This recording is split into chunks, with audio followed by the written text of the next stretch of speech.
السلام علیکم۔ اب تک کی اہم خبروں کے ساتھ میں ہوں اعتصام الحق۔ سب سے پہلے آج کی خاص خبریں۔ چینی صدر شی جن پنگ کی آذربائیجان کے صدر الہام علیوف سے ملاقات۔ شی جن پنگ کا چین میں فوجی سول اتحاد پر زور، اور شینزو 20 انسان بردار خلائی جہاز 24 اپریل کی شام 5:17 پر لانچ کیا جائے گا۔ اب خبریں تفصیل کے ساتھ۔ 23 اپریل کو چینی صدر شی جن پنگ نے چین کے سرکاری دورے پر آئے ہوئے آذربائیجان کے صدر الہام علیوف سے بیجنگ میں great hall of the people میں ملاقات کی۔ دونوں سربراہان مملکت نے چین اور آذربائیجان کے درمیان جامع اسٹریٹجک شراکت داری کے قیام کا اعلان کیا۔ شی جن پنگ نے اس بات پر زور دیا کہ چین قومی خود مختاری، آزادی اور علاقائی سالمیت کے تحفظ اور اپنے قومی حالات کے مطابق ترقی کے راستے پر گامزن رہنے میں آذربائیجان کی حمایت کرتا ہے۔ انہوں نے کہا کہ چین انتہا پسندی، دہشت گردی اور علیحدگی پسندی کے خلاف کارروائیوں میں آذربائیجان کے ساتھ تعاون کے لیے تیار ہے۔ چینی صدر نے کہا کہ چین اور آذربائیجان کو ترقیاتی حکمت عملیوں کی ہم آہنگی کو مضبوط بنانے، بیلٹ اینڈ روڈ انیشیٹو کی گہری اور عملی تعمیر کو فروغ دینے اور اعلیٰ معیار کی ترقی حاصل کرنے کی ضرورت ہے۔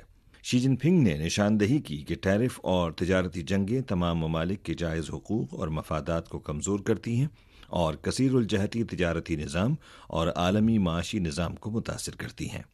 انہوں نے کہا کہ چین آذربائیجان کے ساتھ مل کر کام کرنے کے لیے تیار ہے تاکہ اقوام متحدہ کی مرکزیت پر مبنی بین الاقوامی نظام اور بین الاقوامی قانون پر مبنی بین الاقوامی نظم و نسق کو برقرار رکھا جا سکے، اپنے جائز حقوق اور مفادات اور بین الاقوامی عدل و انصاف کا تحفظ کیا جا سکے۔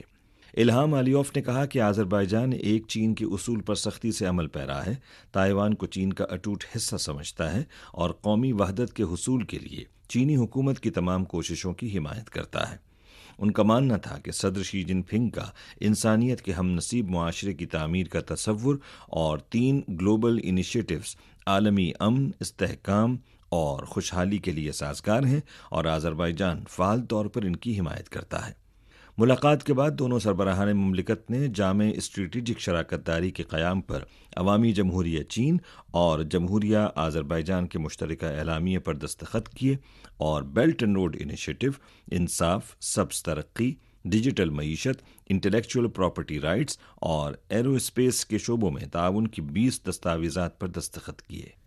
سی پی سی کی مرکزی کمیٹی کے جنرل سیکرٹری، چین کے صدر مملکت اور مرکزی فوجی کمیشن کے چیئرمین شی جن پنگ نے حال ہی میں فوجی اور شہری شعبوں کی باہمی حمایت کے امور پر اہم ہدایات جاری کی ہیں اور کہا ہے کہ شہری شعبوں کی جانب سے فوج کی حمایت اور فوجیوں کے خاندانوں کی دیکھ بھال، فوج کی جانب سے علاقائی حکومت کی حمایت اور عوام سے محبت، ہماری پارٹی، ہماری فوج اور ہمارے عوام کی عمدہ روایات اور ہماری منفرد سیاسی فوقیت ہیں۔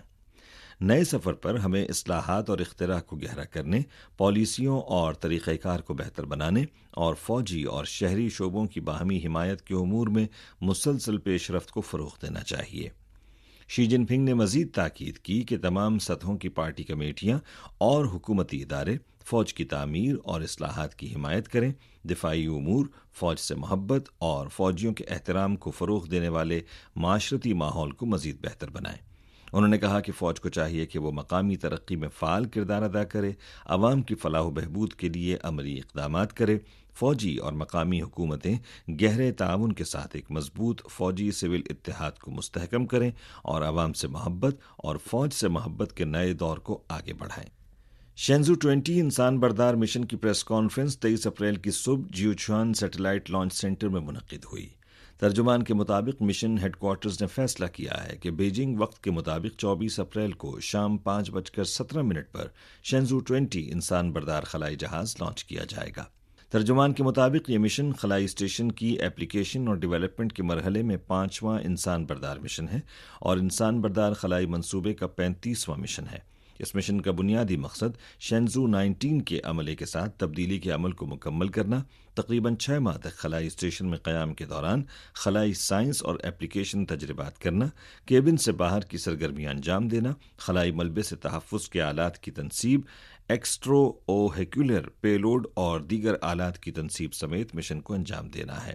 ترجمان نے کہا کہ شینزو 19 خلاباز کا عملہ شینزو 20 خلاباز عملے کے ساتھ مدار میں گردش مکمل کرنے کے بعد رواں ماہ کی 29 تاریخ کو ڈونگ فنگ لینڈنگ سائٹ پر واپس جانے کا ارادہ رکھتا ہے۔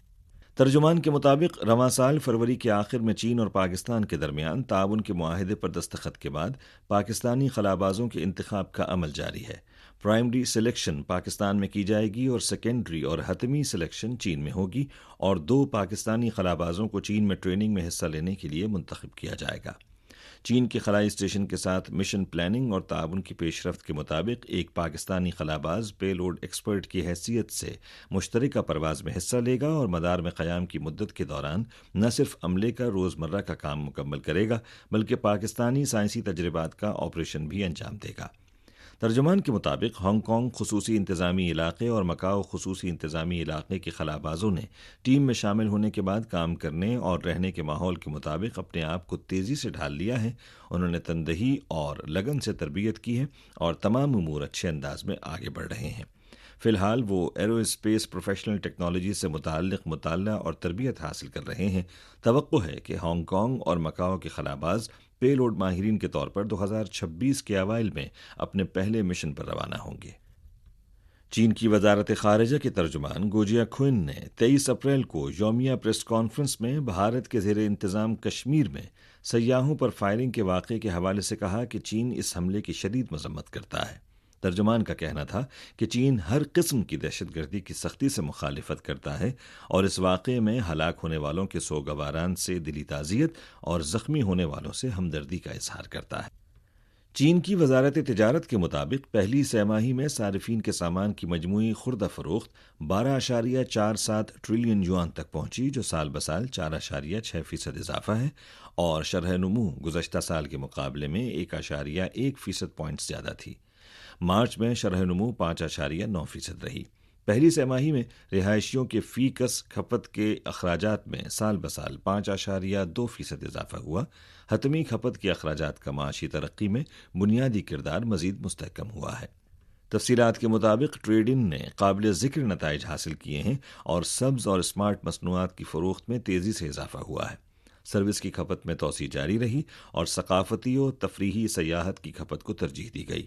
علاوہ ازیں آن لائن کھپت نے اپنی تیز ترقی کو برقرار رکھا اور روایتی ریٹیل سٹورز کی خوردہ فروخت کا رجحان مثبت نظر آیا۔ آئی ایم ایف نے 22 تاریخ کو تازہ ترین ورلڈ اکنامک آؤٹ لک رپورٹ جاری کی، جس میں پیش گوئی کی گئی ہے کہ 2025 میں امریکی اقتصادی ترقی سست ہو کر 1.8% تک پہنچ سکتی ہے، جو جنوری کی پیش گوئی سے 0.9% پوائنٹس کم ہے اور ترقی یافتہ معیشتوں میں سب سے بڑی گراوٹ ہے۔ رپورٹ کے مطابق پالیسی کی بڑھتی ہوئی غیر یقینی صورتحال، تجارتی تناؤ اور طلب میں کمی اس کی اہم وجوہات ہیں۔ آئی ایم ایف نے امریکہ، برطانیہ اور کینیڈا سمیت ترقی یافتہ معیشتوں کے لیے افراط زر کی پیش گوئی کو 2025 میں بڑھا کر 2.5% کر دیا ہے، جو جنوری کی پیش گوئی سے 0.4% پوائنٹس زیادہ ہے۔ مقامی وقت کے مطابق 22 اپریل کو ٹیسلا کے سی ای او ایلان مسک نے کہا کہ وہ مئی میں ٹرمپ انتظامیہ کے لیے اپنے کام کو نمایاں طور پر کم کرنے کا ارادہ رکھتے ہیں تاکہ ٹیسلا کے کاروباری معاملات پر توجہ مرکوز کی جا سکے۔ مسک نے کہا کہ وہ ڈپارٹمنٹ آف گورنمنٹ ایفیشینسی کے لیے اگلے ماہ نمایاں طور پر کم وقت نکال پائیں گے۔ اطلاعات کے مطابق ٹیسلا نے اسی دن پہلی سہ ماہی کے لیے $409 ملین کی نیٹ آمدن کا اعلان کیا، جو گزشتہ سال کے اسی عرصے کے مقابلے میں 71% کم ہے۔ تجزیہ کاروں نے متنبع کیا ہے کہ ٹرمپ کی نمائندگی میں ڈپارٹمنٹ آف گورنمنٹ ایفیشینسی کے لیے مسک کا کام اس کے برانڈ امیج کو نقصان پہنچا سکتا ہے۔ اس کے علاوہ مسک نے ٹیرف کے معاملے پر بھی اپنے خیالات کا اظہار کیا۔ انہوں نے کہا کہ ٹیسلا ٹرمپ کے کسی بھی فیصلے سے نمٹنے کے حوالے سے کافی مضبوط ہے، لیکن مسک نے یہ بھی نشاندہی کی کہ اس وقت جب منافع کا مارجن کم ہے تو کاروباری اداروں کے لیے ٹیرف بہت مشکل ثابت ہو سکتا ہے۔ اس کے ساتھ ہی انہوں نے زور دے کر کہا کہ محصولات کے بارے میں فیصلہ مکمل طور پر امریکی صدر پر منحصر ہے۔ میں اس حوالے سے اپنا مشورہ دوں گا۔ مسک نے ٹیرف میں کمی کی حمایت کا اظہار کیا۔ اسی کے ساتھ خبریں ختم ہوئیں۔